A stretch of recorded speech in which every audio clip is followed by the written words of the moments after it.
Hi there guys, in this video I'm going to show you the best features of iQOO 9 SE. By the way, I have already posted tips and tricks video for this phone where I've talked about many features which I won't be covering in this video. So definitely check out that video as well, link will be in the description.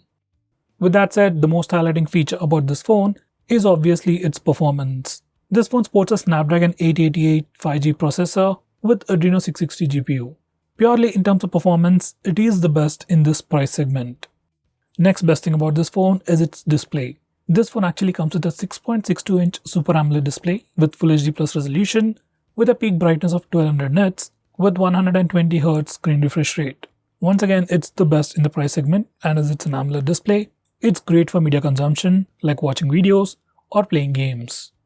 Next, this phone also has some pretty impressive cameras. On the rear, it has a triple camera setup with a 48 megapixel primary camera, and for selfies, we get a 16 megapixel camera with f2.0 aperture. Next, this phone also comes with some pretty good charging speeds.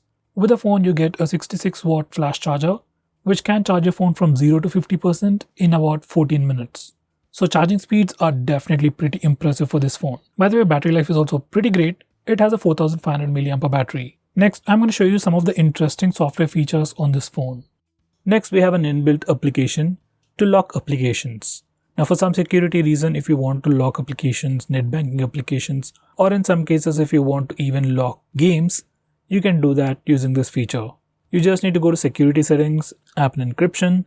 For the first time, you need to give it a unique password, and this password can be different from your lock screen password. Now select the applications that you want to lock, and you can also select on what basis it should be locked, like whenever you lock your phone or whenever you close an application, those applications will be locked. You can also choose to unlock locked applications using facial data and fingerprint scanner as well, which can be pretty useful. Now once you have configured all this, you can open any locked application and it will ask you for a password. And if you have already enabled fingerprint and face unlock settings, you can also use the fingerprint scanner or face unlock feature to unlock a locked application. As this is an inbuilt feature, it works pretty well and it's pretty secure. Next, we also have an inbuilt feature to hide applications. Once again, for some reason if you want to hide some applications on your phone, you can do that in this way. Once again, go to settings, security, privacy and app encryption. Now select app hiding. Now from here you can select all the applications that you want to hide. Do note that once you have selected these applications, they will stop running in the background. So if you hide applications like WhatsApp, they won't be receiving messages continuously in the background. Whenever you open them, they'll get the messages. Next, make sure you enable this particular toggle, View Hidden Apps, to check out your hidden applications. Now once you're done, you can go to the home screen and check out that all the hidden applications are hidden on your home screen. Even if you search for them on the Play Store, it will not show as installed. Even in your recent apps page, you won't find those hidden applications. Now to access those hidden applications, there are two ways. One is go to the same location, that's settings, security, privacy and app encryption. From there you can check out all your hidden applications. Another way is using a gesture. On the home screen, swipe up using two fingers to access all the hidden applications. By the way, you can also choose to go with password protection for hidden apps. Next, we have a feature called App Clone.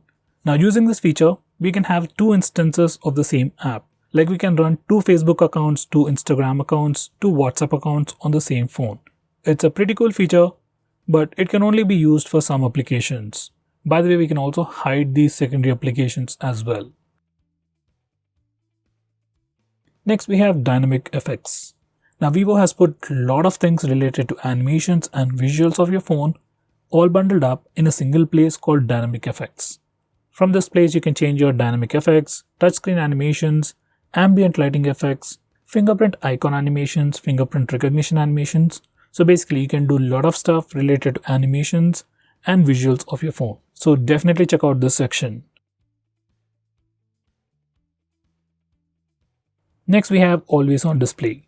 Now if your phone comes with an AMOLED display, you'll definitely have this always on display feature, which simply keeps the display always on. So this is how a normal phone looks like. It's completely black, there's nothing going on, and this is with always display on. So basically you can have some extra information on the screen like date and time information, some notification icons, battery percentage and so on. So all this information will be always on even when your phone is locked. So you can enable this feature from here And you can also configure things like you can change the clock style, display mode, and you can also choose the notification settings for the always on display feature. Overall, it's a pretty good feature. Next we have super power saving mode. Now all the Android phones come with the regular battery saver mode, which restricts CPU usage and slightly improves the battery life. But this super power saving mode is different. It will stop all the applications running in the background and let you choose 4 to 5 applications, and only those applications will be running, and it will drastically increase the standby time of your phone. So if you are running low on battery, say 5 or 10%, and you don't want your phone to switch off for 2 to 3 hours more, I would suggest you to turn on the super power saving mode. It works and it is really useful. Next we have one-handed mode. Now once you enable this feature, you can just swipe from the left side or right side of the screen, like twice in this way, to enable the one-handed mode. Normally the phone's display is definitely pretty big for single-handed usage, so in that case you can just enable the one-handed mode and use it like a smaller phone. Next we have game mode. Now once you enable this feature, whenever you are playing a game, you can access a game panel from the left side corner. You can just swipe it and it shows up, which gives you lots of options. It gives you options like auto brightness locking, taking a screenshot, we can record the video, we can open applications in pop-up windows while playing a game, which can be pretty handy, and most importantly, we have pretty unique features which are available only on this phone.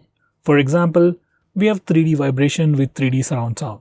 Now this particular feature is for games like PUBG and Call of Duty, and once you enable it, your haptic engine works in sync with the game.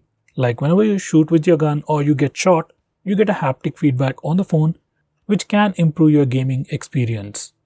Next we have global search. Now this particular feature is enabled by default, and whenever you are on the home screen, you can just do a swipe down gesture to go to global search.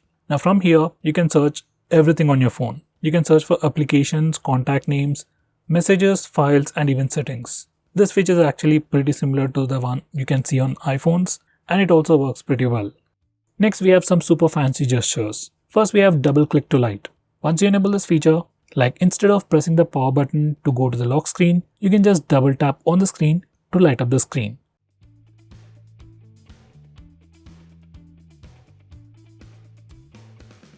Next we have double tap to sleep or double tap to turn off. Once you enable this feature, you can just double tap on the lock screen or on your home screen in a blank area to turn off the phone or just lock the phone. Now here's a quick demonstration. Whenever your phone is locked, you can just double tap the screen, turn it on, so you can check out the time and some other information. And once again, you can double tap on the lock screen to turn off the phone. You can do the same even from the home screen. Next we have raise to wake. This is another super handy feature. Once you enable this feature, you can just pick up your phone from a table and the display lights up automatically. If you are using face unlock feature, it can make the unlocking process even more seamless. You just need to pick up your phone from the table, just look at the display, your phone lights up, checks your face and unlocks the phone. Once again, this is a pretty cool gesture. Next, I'm going to show you how to enable the alternative phone dialer and SMS application on your phone. Now by default, this phone comes with a Google phone dialer and contacts app. So if you want to change that and go back to the old Vivo phone dialer, this is how you do it. Just enable this feature and you get an extra phone dialer from Vivo, and then you can choose the default application that you like. So guys, these are the most important things that you need to know about your phone. By the way, if you want to know about all the software features offered by your phone, do check out my playlist where I explain about each and every feature available on your phone. So guys, that's pretty much it for this video. Thanks for watching. If you're planning to buy this phone, use the link in the description. It always helps the channel. With that said, this is Nikhil signing off. See you in my next video.